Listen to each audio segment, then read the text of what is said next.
नमस्कार दोस्तों, learn history में आपका स्वागत है। आज हम बात करेंगे बुंदेलखंड के शूरवीर योद्धा आला और ऊदल के बारे में। आला और ऊदल चंदेल राजा परमाल के सेनापति दसराज के पुत्र थे। बचपन से ही आला और ऊदल काफी पराक्रमी थे।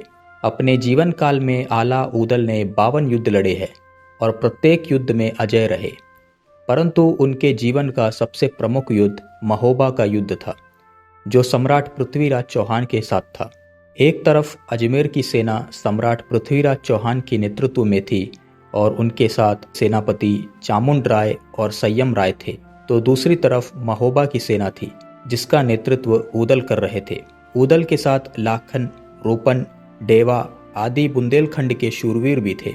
दोनों सेना के मध्य भयंकर युद्ध शुरू हुआ। पूरा रणभूमि शवों से भर गया, रक्त की नदियां बहने लगी।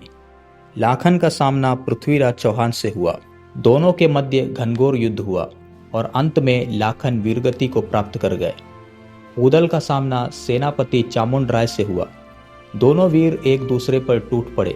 काफी देर तक एक दूसरे से लड़ने के बाद ऊदल वीरगति को प्राप्त कर गए।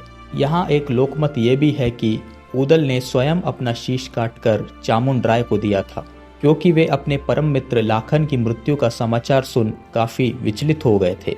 मित्र बिना जीवन व्यर्थ है कहते हुए ऊदल ने अपने हाथों से अपना शीश काटकर चामुंड राय को दे दिया।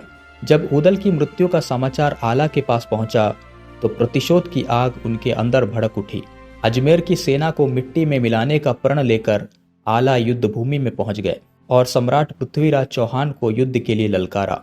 सम्राट पृथ्वीराज और आला के मध्य भीषण युद्ध शुरू हुआ। दोनों महावीर अपनी पूरी ताकत से एक दूसरे पर प्रहार करने लगे।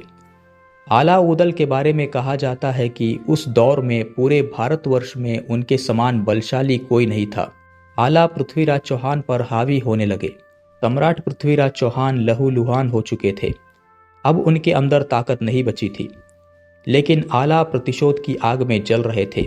वे एक के बाद एक वार करते गए सम्राट पर। सम्राट घायल होकर गिर पड़े। आला ने सम्राट को मारने के लिए अपनी तलवार उठाई और कहते हैं कि जैसे ही आला पृथ्वीराज चौहान पर अंतिम वार करने लगे, उसी समय वहां गुरु गोरखनाथ प्रकट हुए और आला को रोक लिया। गुरु गोरखनाथ के कहने पर आला ने सम्राट पृथ्वीराज को जीवित छोड़ दिया, पर यह उनके जीवन का अंतिम युद्ध था। भाई ऊदल के मृत्यु से वे काफी निराश और हताश हो चुके थे। उन्हें सांसारिक जीवन व्यर्थ लगने लगा। इस वजह से उन्होंने संन्यास ले लिया। कहा जाता है कि आला को अमर होने का वरदान प्राप्त था, जिस वजह से उनकी मृत्यु नहीं हुई और वे आज भी जीवित है। इस युद्ध के दौरान एक घटना और घटी। जब पृथ्वीराज चौहान घायल होकर रणभूमि में पड़े थे तो उनके पास ही उनके अंगरक्षक संयम राय भी घायल पड़े थे। पूरी रणभूमि शवों से भरी पड़ी थी। इन्हीं शवों को खाने के लिए कई सारे गिद्ध वहां आ गए। कुछ गिद्ध सम्राट के पास आने लगे। जब संयम राय ने यह देखा तो उन्होंने पृथ्वीराज चौहान को बचाने के लिए अपनी तलवार से खुद के मांस काट काट कर गिद्धों की तरफ फेंक दिया। बाद में पृथ्वीराज चौहान को उनके सैनिकों ने बचा लिया, लेकिन संयम राय वीरगति को प्राप्त कर गए।